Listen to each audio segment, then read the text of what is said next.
નમસ્કાર મિત્રો, જ્ઞાન વૃક્ષની આ સફરમાં આપ સૌનું ફરી એકવાર સ્વાગત છે।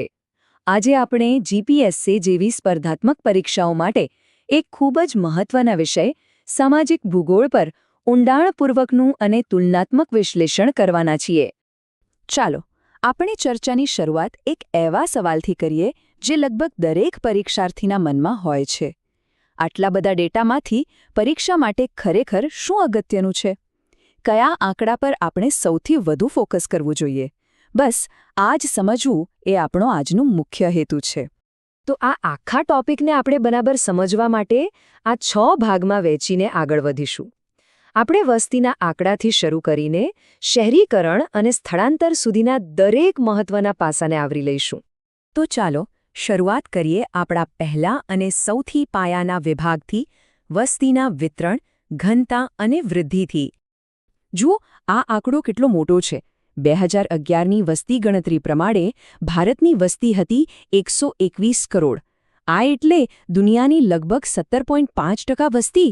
અને હા, લેટેસ્ટ રિપોર્ટ્સ તો એવું કહે છે કે હવે આપણે ચીનને પણ પાછળ છોડી દીધું છે। વિચાર કરો। હવે દેશના આંકડા પછી આપણા ગુજરાતની વાત કરીએ। 2011માં ગુજરાતની વસ્તી હતી 6.04 કરોડ। એટલે કે દેશની કુલ વસ્તીના લગભગ 5% લોકો ગુજરાતમાં વસતા હતા। આ ટેબલ બહુ જ કામનું છે, ખાસ કરીને પ્રિલિમ્સ માટે। જુઓ, આમાં જે સૌથી વધુ અને સૌથી ઓછાવાળા ફેક્ટ્સ છે ને, એ સીધા જ પરીક્ષામાં પૂછાઈ શકે છે। ભારતમાં સૌથી વધુ વસ્તી ઉત્તર પ્રદેશમાં, તો સૌથી ઓછી સિક્કિમમાં। અને આપણા ગુજરાતની વાત કરીએ તો અમદાવાદ જિલ્લો ટોપ પર છે અને ડાંગ જિલ્લો સૌથી ઓછી વસ્તી ધરાવે છે। હવે વાત કરીએ વસ્તી ઘનતાની, એટલે કે દર ચોરસ કિલોમીટરમાં કેટલા લોકો રહે છે। ભારતની સરેરાશ છે 382, જ્યારે ગુજરાતની 308। પણ અહીંયા જે જિલ્લા સ્તરના આંકડા છે ને, એ બહુ રસપ્રદ છે। જુઓ, બિહારમાં 1106 લોકો, જ્યારે અરુણાચલ પ્રદેશમાં માત્ર 17। એ જ રીતે ગુજરાતમાં સુરત 1376। કેમ? કારણ કે ત્યાં ઉદ્યોગો છે, રોજગારી છે। અને બીજી બાજુ કચ્છ, જ્યાં મોટો રણ વિસ્તાર છે, ત્યાં ઘનતા માત્ર 46 છે। આ જ છે તો ભૂગોળની મજા। વસ્તીના આંકડાઓ પછી ચાલો હવે સમાજના માળખાને સમજીએ, અને એમાં 2 સૌથી અગત્યના પાસા છે: જાતિ પ્રમાણ એટલે કે સેક્સ રેશિયો અને સાક્ષરતા દર। આ ચાર્ટ પર ખાસ ધ્યાન આપજો।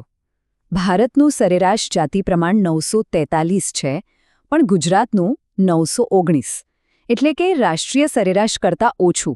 અને એનાથી પણ વધારે ચિંતાની વાત છે ગુજરાતનું બાળ જાતિ પ્રમાણ, જે ફક્ત 890 છે।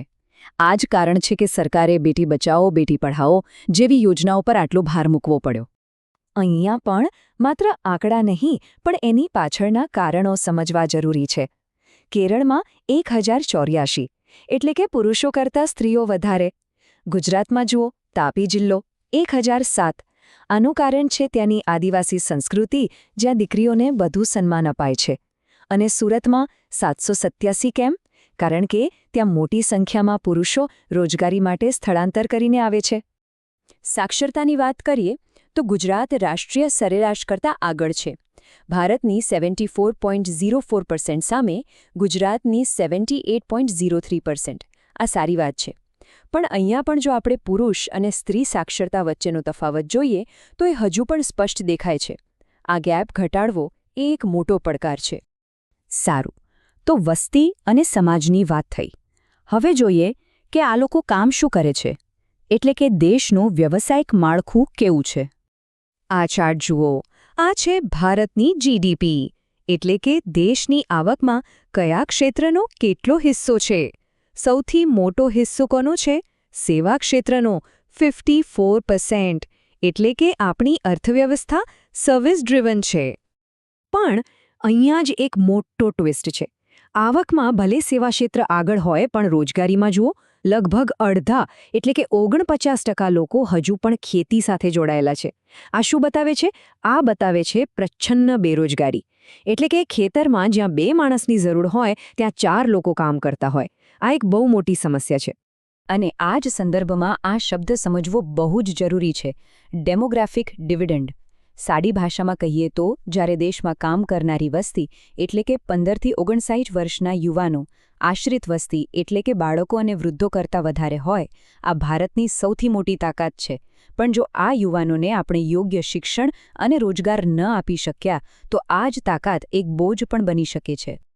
ચાલો હવે આપણે અમુક વિશિષ્ટ વસ્તી જૂથો પર નજર નાખીએ, જેમાંથી પરીક્ષામાં વારંવાર પ્રશ્નો પૂછાય છે, ખાસ કરીને અનુસૂચિત જાતિ અને જનજાતિ વિશે. આ ટેબલ બહુ મહત્વની માહિતી આપે છે. ભારતમાં એસટી વસ્તી 8.6% છે, જ્યારે એસસી વસ્તી 16.6% છે. હવે ગુજરાત જુઓ. અહીંયા એસસી વસ્તી રાષ્ટ્રીય સરેરાશ કરતાં ઓછી છે, ફક્ત 6.7%. પણ એસટી એટલે કે આદિવાસી વસ્તી લગભગ 15% છે. આ રાષ્ટ્રીય સરેરાશ કરતાં લગભગ બમણી છે. આ ગુજરાતની સામાજિક ભૂગોળની એક આગવી ઓળખ છે. આગળ વધીએ આપણા 5મા વિભાગ તરફ.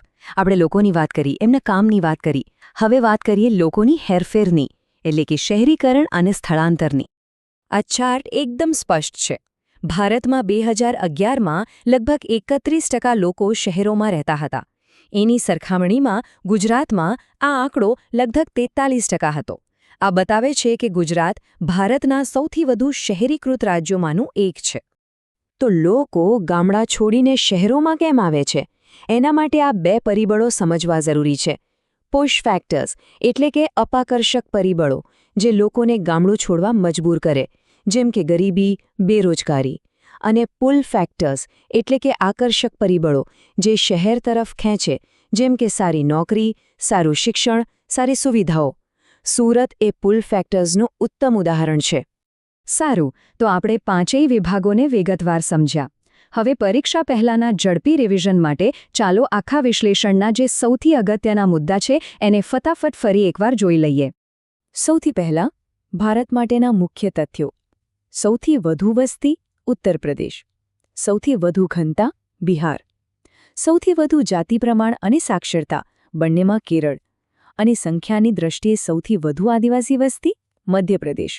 આ 5 ફેક્ટ્સ ગોખી જ લેજો. અને હવે આપણા ગુજરાતના નિર્ણાયક તથ્યો. સૌથી વધુ વસ્તીવાળો જિલ્લો અમદાવાદ, સૌથી વધુ ઘનતા સુરત, સૌથી વધુ જાતિ પ્રમાણ તાપી, સૌથી વધુ સાક્ષરતામાં સુરત અને અમદાવાદ લગભગ સરખા છે, અને શહેરીકરણ દર લગભગ 43%. મિત્રો, આ બંને સ્લાઇડ તમારા રિવિઝન માટે ગોલ્ડ માઇન છે. આનો સ્ક્રીનશોટ પાડી લેજો. તો અંતે આપણે આ એક વિચાર સાથે વિરામ લઈએ. ભારત પાસે યુવા વસ્તીનો જે ખજાનો છે એ આપણો ડેમોગ્રાફિક ડિવિડન્ડ છે. પણ જો આ યુવા શક્તિને યોગ્ય દિશા, યોગ્ય કૌશલ્ય અને રોજગાર ન મળ્યા તો આ વરદાન અભિશાપમાં પણ ફેરવાઈ શકે છે. આશા છે કે આ વિશ્લેષણ તમને પરીક્ષાની તૈયારીમાં ખૂબ મદદ કરશે. જો તમને આ માહિતી ઉપયોગી લાગી હોય તો તેને લાઇક કરજો, તમારા મિત્રો સાથે શેર કરજો, અને હા, જ્ઞાન વૃક્ષ ચેનલને સબસ્ક્રાઇબ કરી લેજો. તમારા મનમાં કોઈ પણ પ્રશ્ન હોય તો નીચે કોમેન્ટ બોક્સમાં જરૂર લખજો. મળીશું આવતા વિડીયોમાં. જય હિન્દ.